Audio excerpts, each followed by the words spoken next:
नमस्कार मित्रांनो, आम्ही आता निघालोय नरसिंहपूरमधील नरसिंह मंदिर आपल्याला बघायचं आहे.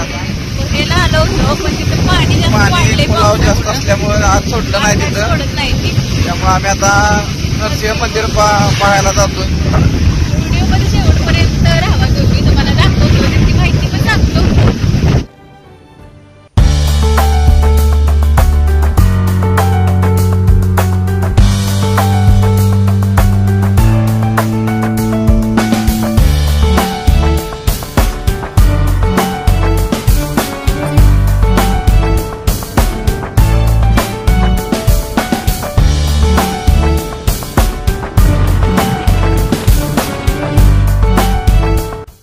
तर सांगली जिल्ह्यामधील नरसिंहपूर या गावामध्ये आपल्याला एक मंदिर बघायला जायचं आहे. आज ते हेमाडपंथी पद्धतीचं बांधलेलं मंदिर आहे आणि त्या मंदिरामधील जी नरसिंहाची मूर्ती आहे ती मूर्ती कशी प्रकट झाली, त्याच्या मागचा इतिहास काय आहे, ते मंदिरचा इतिहास काय आहे, ते सगळं आपल्याला आज जाणून घ्यायचं आहे. त्याच्यासाठी व्हिडिओ शेवटपर्यंत बघत राहा.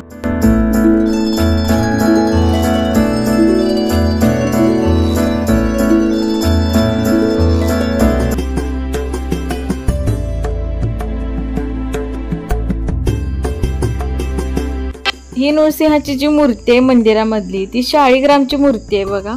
त्या मूर्तीला 16 हात आहे. ह्या मूर्तीला ज्या वेळेला प्रकट व्हायचं होतं त्यावेळेला स्वप्नामध्ये येऊन प्रचिती दिली तेव्हा ही मूर्ती प्रकट झालेली आहे. म्हणजे ही नरसिंहाची मूर्ती पाण्यामध्ये सापडलेली आहे बघा. ज्या वेळेला ही नरसिंहाची मूर्ती सापडली की नाही पाण्यामध्ये, त्याच्याबरोबर आणखीन 4 मूर्त्या पण सापडलेल्या. त्यातील एक कोळ्याला कोळजाई म्हणून आहे, रेटर बुद्रुक मध्ये पुतळाई म्हणून, तांबव्याला केशवराज आणि एक नरसिंहाच्या मूर्ती बरोबर सापडलेली 5वी मूर्ती जी होती ना ती मारुतीची होती. असं सांगतात की ती मूर्ती ज्वालाग्रही होती, म्हणजे त्याच्या मुखातून ज्वालाग्रह होत होता म्हणून त्या मूर्तीचं कृष्णार्पण करून टाकलेलं. चला तर मग आपण नरसिंह मंदिरामध्ये प्रवेश करूया. म्हणजे याच्या गाभाऱ्यामध्ये जायचं आहे. हे भुयारामध्ये तुम्हाला याचा सगळा परिसर पण दाखवतो आणि नरसिंह मंदिराची किंवा मूर्तीची आपल्याला माहिती सगळी जाणून घ्यायची आहे या मंदिराच्या पुजाऱ्यांच्याकडून. तर व्हिडिओ शेवटपर्यंत बघत राहा.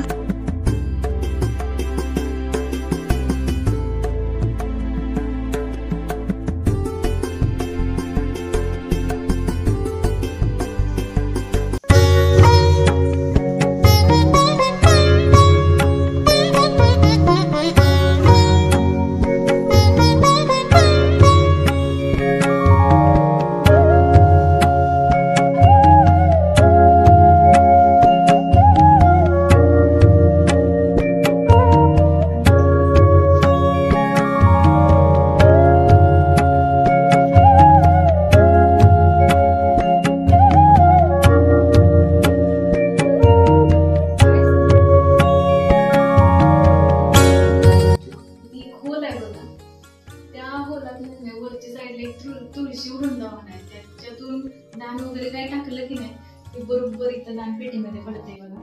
त्या दानपेटीमध्ये तुम्हाला दाखवतो मी. व्हिडिओ मध्ये शेवटपर्यंत राहा तुम्ही.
म्हटलेलं का नाही की एक वरच्या साईडला तुळशी वृंदावन आहे बघा, त्याच्यामध्ये दानपेटीत जे रुपये आपण वरती टाकलं की त्याच्यामध्ये पडतं बघा. तुम्हाला दाखवते बघा कसं जुन्या पद्धतीचं बांधकाम आहे, त्यामुळे ते खूप हे असते, आपल्याला समजत नाही की कशा पद्धतीने ते बांधू शकते ती बघा. तुम्हाला दाखवते चला बघा. तिथं आहे काय हो का, हे आहे म्हणजे कुठून टाकायचं.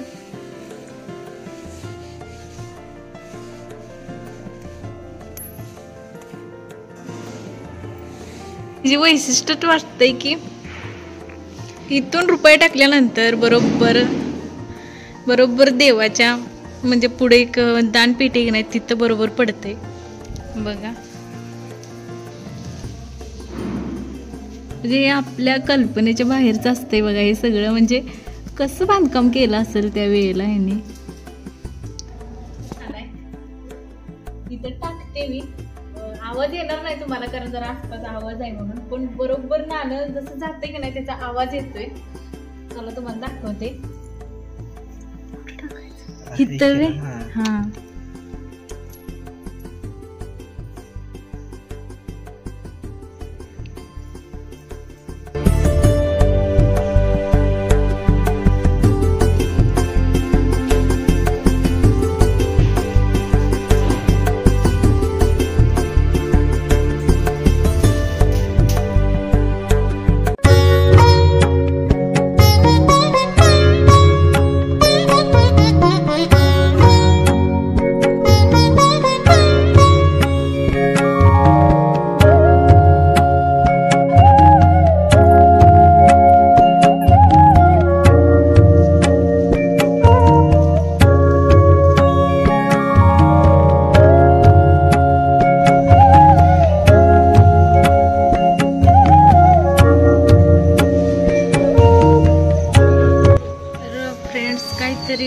काहीतरी देवाचा काहीतरी त्यांचा कार्यक्रम चालू आहे. मग ते मंदिराचं जे पुजारी आहेत की नाही त्यांच्याकडून जरा आपण माहिती जाणून घेऊया. तर आता मित्रांनो पुजारी भेटले ती, त्यांच्याकडून आपण या मंदिराविषयी संपूर्ण माहिती बघून घेऊया. म्हणजे सगळी ती माहिती सांगतात आपल्याला. चला व्हिडिओमध्ये शेवटपर्यंत राहा म्हणजे तुम्हाला सगळी माहिती समजेल इथली. श्री क्षेत्र कोळे नरसिंहपूर, ज्वाला नरसिंहपूर हे सांगली जिल्ह्यातलं एक शेवटचं असणारं गाव, सातारा आणि सांगली जिल्ह्याच्या मध्ये असणारं नरसिंहपूर. इथं नरसिंहाचं जाज्वल्य असं स्थान आहे आणि हे नरसिंह मूर्ती अशी कुठेही तुम्हाला बघायला मिळणार नाही. अशी संपूर्ण शाळीग्रामाची 16 हाता असणारी अशी मूर्ती आणि दशावतार वरती आहेत. त्या दशावतारामध्ये मत्स्य कूर्म वराह नरसिंह वामन रामकृष्ण बौद्ध कलंकी असे दशावतार आहेत. साईडला लक्ष्मी आहे, भक्त प्रल्हाद आहे, कयादू आहे, हिरण्यकशिपूची पत्नी आणि भूदेवता आणि हिरण्यकशिपूचा मांडीवर देऊन असा वध केलेला आहे. आणि ही नरसिंहाची मूर्ती ह्या कृष्णाच्या डोहामध्ये सापडलेली आहे, पाण्यामध्ये सापडलेली मूर्ती आहे. पराशर ऋषींच्या मानसपूजेची ध्यान धरण्याची मूर्ती आहे. पराशर ऋषींना विष्णूंनी उपासना केल्यानंतर, विष्णूची उपासना केल्यानंतर त्यांनी सांगितलं मला नरसिंहाचं दर्शन द्या, हिरण्यकशिपाचा तुम्ही वध कसा केला ते रूप मला दाखवा. म्हणून ते रूप दाखवलं. पराशर ऋषींनंतर ती मूर्ती पाण्यामध्ये विसर्जन केलेली आहे. आणि कालांतराने एका भक्ताला दृष्टांत देऊन मी पाण्यामध्ये आहे मला वरती घ्या काढून असा दृष्टांत एका ब्राह्मणाला दिल्यामुळं त्या ब्राह्मणानं कुंडलचा राजा भीमदेव, त्या भीमदेव राजाच्या साह्यानं ती मूर्ती शोध घेतलेला आहे आणि ती मूर्ती सापडली.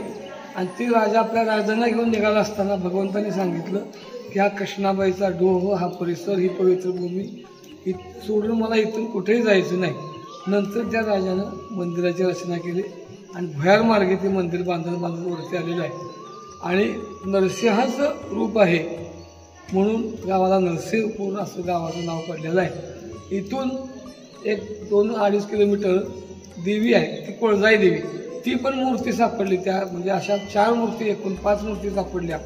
4 मूर्तीची स्थापना केलेली आहे. एक तांब्याला केशवराजाची मूर्ती आहे, कोळ्याला कोळजाई देवी, रेठरे बुद्रुकला पिंपळाई देवी, नरसिंहपूरला नरसिंह आणि 5वी मूर्ती निघाली ती मारुतीशी निघाली, तिच्या मुखातून ज्वाळा बाहेर पडायच्या.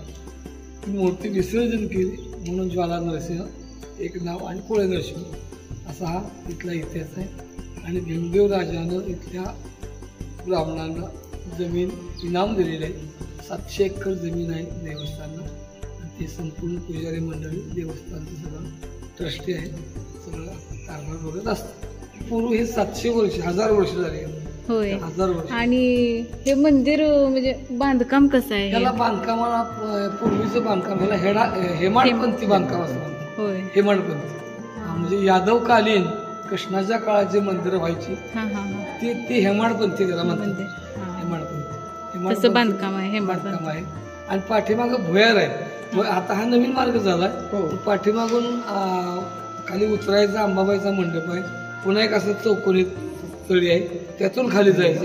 असे 2-3 टप्पे खाली जायचे. पण ते सध्या आता वाटेत पाणी येते म्हणून तो रस्ता आम्ही सध्या बंद केलेला आहे. कालांतरानं चालू होईल तो रस्ता. चला येऊ.